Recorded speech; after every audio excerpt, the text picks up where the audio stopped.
Hey, kids, today's the day we find out what fiendish plan Boris Badenov is going to try on our heroes next. That's what you think, buddy. But you have to tell us. Who says? Well, it's in the script. Look here, see?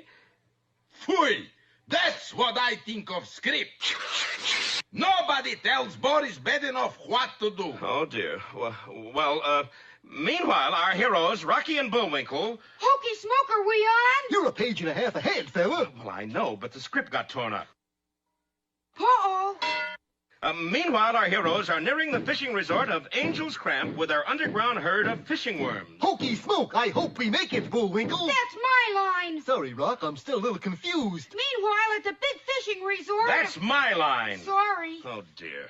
Maybe we ought to take it from the top again. Meanwhile, at the mountain fishing resort of Angel's Cramp, a serious situation had developed. Finlayson, where are you? I'm in the dark room, Mr. Penworthy. The dark room? What are you doing? I'm developing our serious situation. And what is our serious situation? No bait. It was true. At that moment, the fishing resort was besieged by anglers from all over the country, and there wasn't a bit of bait to be found. Unless we get some bait, we're ruined. I'd pay $1 apiece for fishing worms. Did you hear that, Rocky? Course not, Bullwinkle. That fishing resort is 5 miles away. I could swear it was right over here. Bullwinkle! Oh, all right.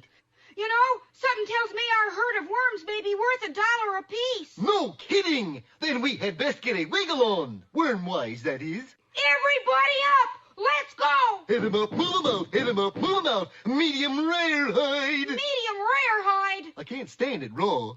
Now, through the medium of a long-distance lens, let's see what Boris and Natasha are up to. Boris, you are doing jigsaw puzzle? No, putting script back together to find out what is fiendish plan we're going to... Oh, You got it, darling. you said it. We're going to scare them to death. Look here. And Boris whipped out his copy of Disguises for All Occasions. He's in here somewhere, listed alphabetically, probably.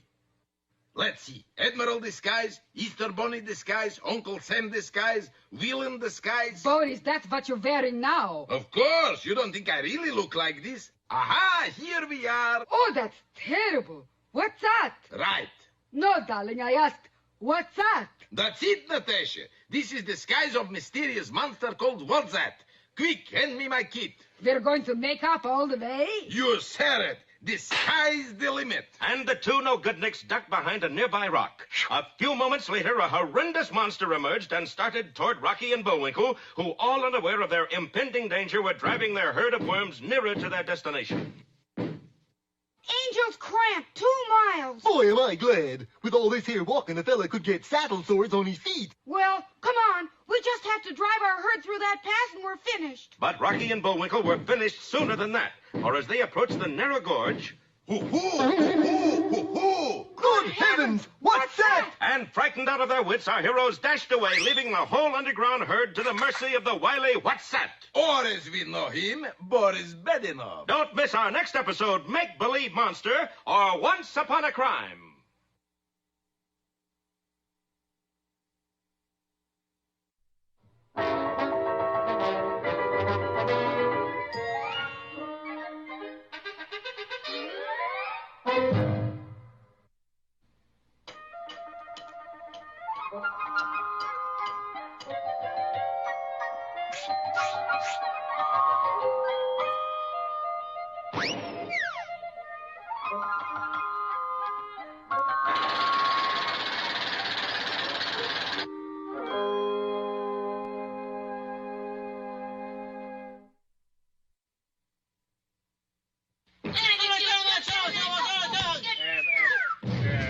Pogo stick get out of control, did it, Junior? No, it's Romulus and Remus beating me up again. But they're only 3 years old. Yeah, but there's 2 of them and only 1 of me. And 1 of them I could handle, but they always gang up on me. Well, it's like I always say, birds of a feather flock together. But Romulus and Remus aren't birds. They're little devils. But they do flock together, and that brings us to the fable called The Chicken and the Ducks.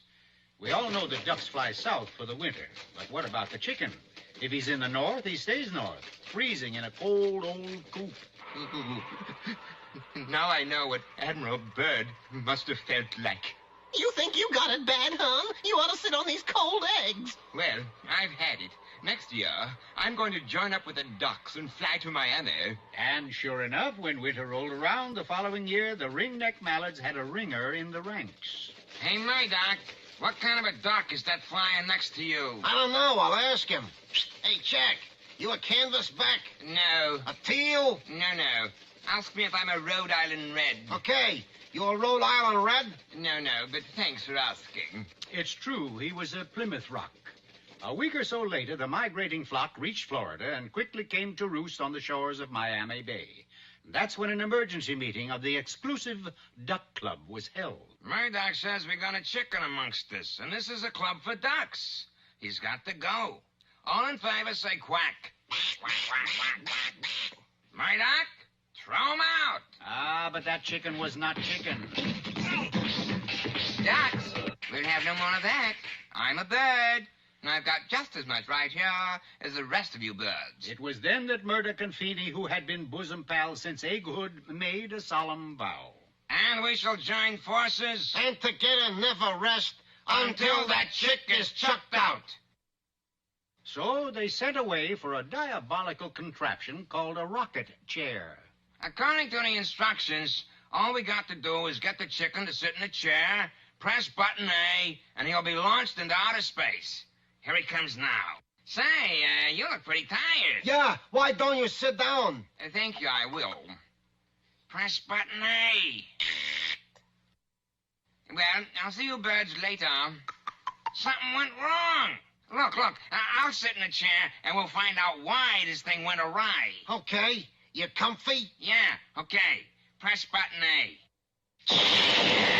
Ow! Press button B!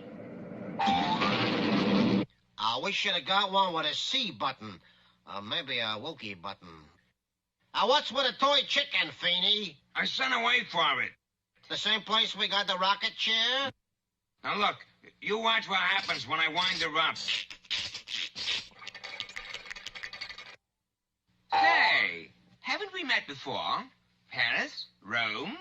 Now watch this. See? He takes the fake chicken's hand, and suddenly, in her other hand appears a German Luger. She pulls the trigger and... Maybe there are some buttons we gotta press, huh? No. Look, here's the trouble. I forgot to put bullets in the gun. See what happens when I pull the trigger. Fellow ducks, Murdoch and I have not been able to rid the club of the chicken. Yeah, we almost got rid of Feeney, but not the chicken. So here's what we suggest. There are 69 of us and only one of him. So we each get a carving knife. You can imagine the poor chicken's dismay at seeing the ducks coming at him armed to the teeth. Flight would do no good. Ducks are faster than chickens.